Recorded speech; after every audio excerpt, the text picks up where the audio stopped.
തീബോംബുകൾ വർഷിക്കുന്നൊരു നാട്. പുത്തനെടുപ്പിട്ട കുഞ്ഞുങ്ങൾ മീലാദറാലിയിൽ അണിനിരക്കുന്നതിന് പകരം പള്ളിപ്പറമ്പിൽ നിരയായി കിടക്കുന്നൊരു നാട്.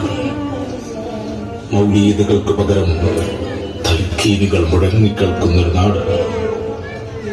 സമ്മാനപ്പൊതികൾക്ക് പകരം ഭക്ഷണപ്പൊതികൾക്കായി കുട്ടികൾ കാത്തുനിൽക്കുന്നൊരു നാട്. വർണ്ണത്തോരണങ്ങൾക്ക് പകരം കുഞ്ഞുചോരയെടുപ്പുകൾ തൂങ്ങിയാടുന്ന നാട്. ഗസ മീലാദിന്റെ മധുരപായസത്തിനൊപ്പം അവർക്ക് വേണ്ടി പ്രാർത്ഥിച്ചില്ലെങ്കിൽ നമ്മുടെ മൗലീദുകൾ പടച്ചവന്റെ ദർബാറിലേക്ക് ഉയരില്ല കേട്ടോ. നാഥ, ആ നാടിന് നീ മാത്രമാണ് തുണ. ഖുദ്സിന്റെ പോരാളികളെ കാക്കണി അല്ലാഹ്.